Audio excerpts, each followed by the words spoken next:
How's it going, folks? Coming to you from the shop. Thought I'd do a little video on some of my specialty handyman tools that I've bought over the years. Some of these I've covered in other videos. These are kind of tools I don't use very often, but they're tools that are a necessity to have when you need them. This was kind of a splurge. Before I bought this, I was just renting one, but heck, it cost you, in my area, like $80 to rent a concrete saw, and you don't get the blade. You got to buy the blade. So I found this is an Evolution, and I bought it on Amazon. And the previous version of this had to have a dedicated 20 amp breaker to operate it. You can operate this on 110. I wouldn't have anything else working on the circuit, but it is just a standard 110 plug. So they did have I had a customer that bought this, but his was a 20 amp plug on the end, and he basically bought a generator just to run his little concrete saw. So, but this one is nice. It does have a vacuum port on the back. I said I've used it on maybe 4 jobs, and it's paid for itself on the first job. I think I bought it it's right under $200.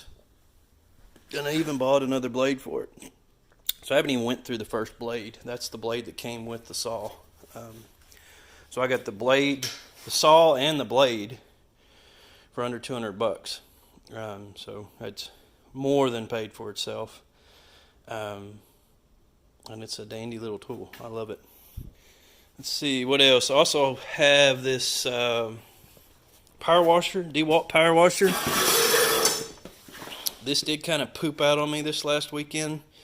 It needed to be changed. I did find out on this. I didn't know this. I got to read in the manual. If you crank the motor up and don't use it for 2 minutes, I believe I'm reading this correctly, it has like an internal fuse on the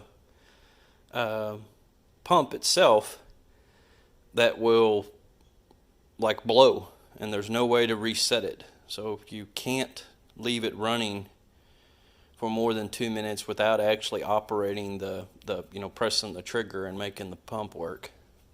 I believe that's correct, but that would explain it, because I fire this up all the time to wash my tractor off, and it may be a couple minutes while I'm repositioning the tractor before I actually get the pump going. You can fire the motor up, but the pump's not actually pushing any water out. So I believe that's the way I read it. If that's the case, I've got to replace that. I went ahead and replaced the oil in it. But prior to all that, it worked like a champ. It does have a Honda motor on it.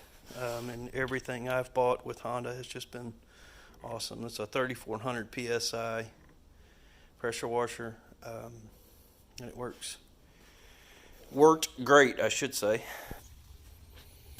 All right, another couple items.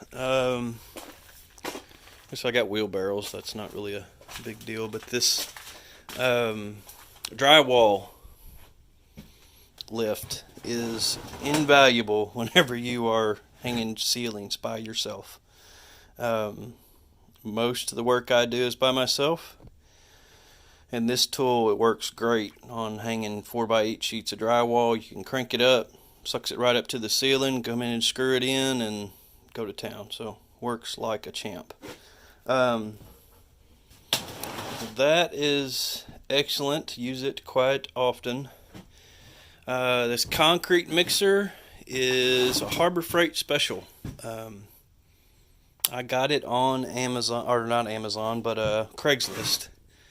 A local scrap or junk dealer in this area had it for sale. If you look at the reviews on Harbor Freight, this thing has excellent reviews. I have used it. It will mix 2 80-pound bags of Quickcrete. That's kind of at its limit. But, for this size mixer, that's fine. It's not a commercial grade mixer. But I use it on occasion. It's kind of one of those tools that takes up a crap load of room. It's not light. At least not to pick up by yourself and throw in the bed of a truck. but when you need it, you need it. Last item is this Vanguard brake, siding brake. I bought this when I built my house. Saved myself probably at least 10 grand on siding my house. This item was like, I bought the cutter with it, this and these cheap legs for $1,800. So saved myself a ton, and I have used it a ton since then, so it's more than paid for itself. The only thing I don't like about it, it is heavy as all get out and awkward as can be, because these cast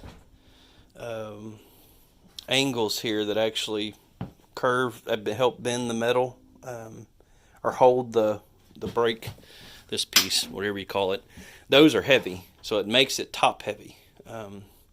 To kind of help contradict that, I built a set of wheels for it. I just drilled into these on both sides, put a long axle on it, and then bought me some solid wheels. So now I can wheel it by myself by grabbing that other end.